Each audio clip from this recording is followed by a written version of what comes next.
to make an onion cough syrup. So there's lots of things you can do with onion.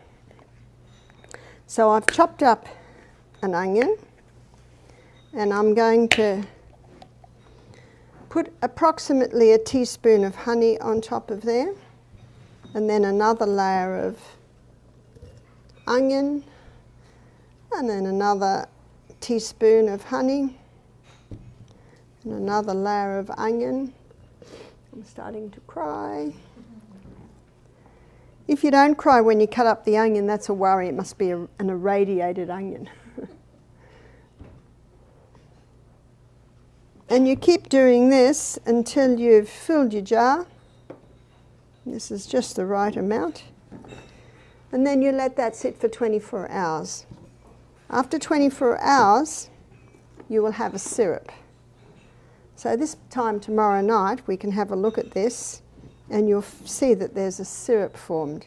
So at the moment, we've just got this thick, gooey, sticky honey. Now on top, I should do about 2 teaspoons.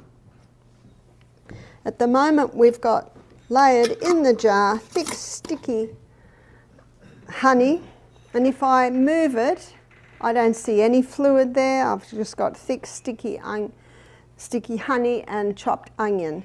By the end of our lecture tonight, when I tip that up, you'll see a clear, fairly runny fluid. That's the syrup starting to form. And by tomorrow night, that's 24 hours, you'll see a fluid that comes up to about here. It'll be like an amber, very runny fluid, and that's your onion syrup. And you can strain your onion out, and you can keep that cough syrup in your fridge. Well, I don't know how long you can keep it in the fridge because it never lasted long in my house. But a German lady said, I've had a jar in my fridge for 8 years. Excuse me, the onion got my respiratory going. So that's the onion. And we're going to look at a relative of the onion now, which is garlic.